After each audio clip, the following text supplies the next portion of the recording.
পৃথিবীর মানচিত্রে এমন কিছু জায়গা রয়েছে যেগুলো আমরা খুঁজেও পাই না, কিন্তু সেসব জায়গার নাম শুনলেই গায়ে কাটা দেয়। তেমনি এক রহস্যময় স্থান কোহে কাফ। আরবি, ফার্সি ও দক্ষিণ এশিয়ার বহু সাহিত্য ও লোককথায় বারবার উচ্চারিত এই নাম, যা পরিচিত জিনদের দেশ নামে। কিন্তু কোথায় এই কোহে কাফ? এটা কি শুধুই কল্পনা, নাকি সত্যি কোথাও এক অতিপ্রাকৃত রাজ্য আছে যেখানে আজও রাজত্ব করছে জিনেরা? এই ভিডিওতে আমরা জানব কোহে কাফের ইতিহাস, অবস্থান, জিনদের আবাস, ধর্মীয় ব্যাখ্যা, সাহিত্য ও কোরআনের দৃষ্টিকোণ থেকে এর বিশ্লেষণ। এবং সবচেয়ে বড় প্রশ্ন হলো, এটা কি বাস্তব? সমস্ত কিছুর জানার জন্য ভিডিওটি সম্পূর্ণ দেখার অনুরোধ রইল।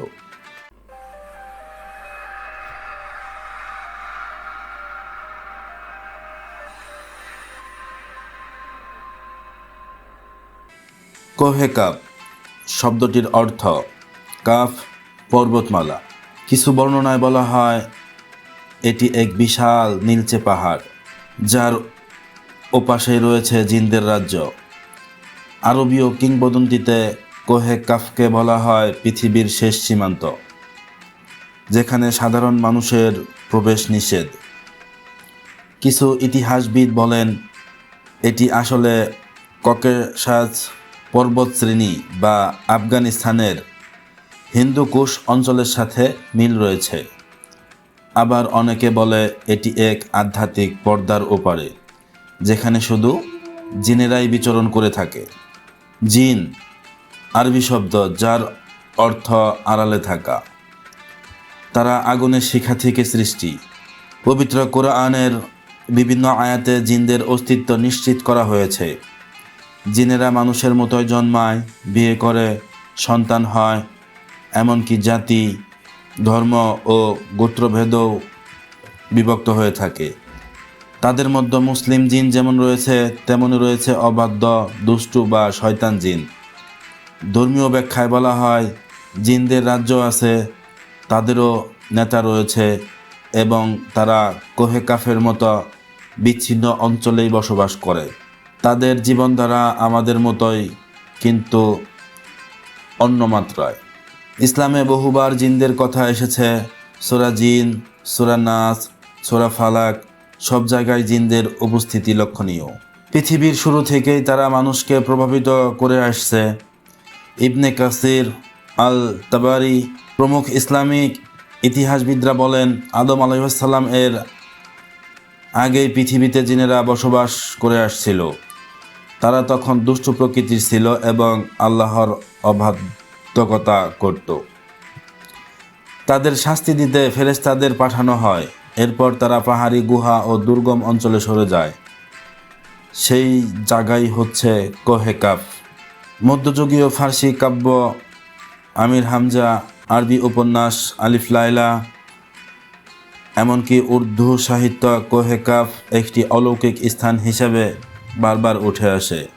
সেখানে আছে এক জিন বাদশাহের প্রাসাদ, যে সবসময় আগুনের মাশাল দ্বারা রক্ষা করা হয় সেটি।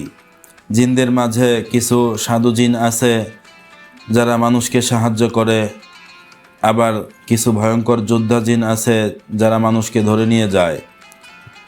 লোককথায় বলা হয় যে ব্যক্তি বিশুদ্ধ হৃদয় নিয়ে উপবাস থেকে কোহে কাফের দিকে রওনা দেয়, সে এক রহস্যময় রাজ্যে প্রবেশ করতে পারে, কিন্তু ফিরে আসে না কখনোই।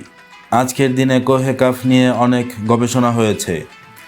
কিছু মানুষ দাবি করছে তারা আফগানিস্তান বা পাকিস্তানের দুর্গম পর্বতমালায় জিনদের আলোকরশ্মি, আওয়াজ বা ছায়া দেখেছে।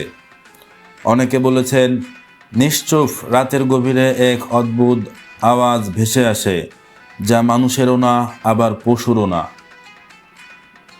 কোনো কোনো অভিযাত্রী এমনই বলেন তারা এমন এক পাহাড়ে গিয়েছিলেন যেখানে মোবাইল, কম্পাস, এমনকি ঘড়ি কাজ করত না। এই সবই কি কল্পনা, নাকি সত্যিই আছে কোহে কাফ? এক জায়গা বা বাস্তব এমন কল্পনার মাঝে দাঁড়িয়ে ধর্মগ্রন্থ, ইতিহাস, লোককাহিনী এবং মানুষের অভিজ্ঞতা সব মিলিয়ে এক বিশাল রহস্য এই কোহে কাফ। হয়তো কখনোই জানা যাবে না এর আসল অস্তিত্ব, কিন্তু এই বিশ্বাস আজও টিকে আছে যে পৃথিবীর কোনো এক প্রান্তে অজানা এক পর্বতের গায়ে আজও বসবাস করে আসছে রহস্যময় জাতি চীন। আপনারা কি মনে করেন, কোহে কাফ কি বাস্তব না শুধুই লোককথা? আজ এ পর্যন্তই। দেখা হবে পরবর্তীতে নতুন কোনো ভিডিওতে, নতুন কোনো রহস্যে। ভিডিওটি ভালো লাগলে অবশ্যই লাইক, কমেন্ট এবং সাবস্ক্রাইব করতে ভুলবেন না। ধন্যবাদ।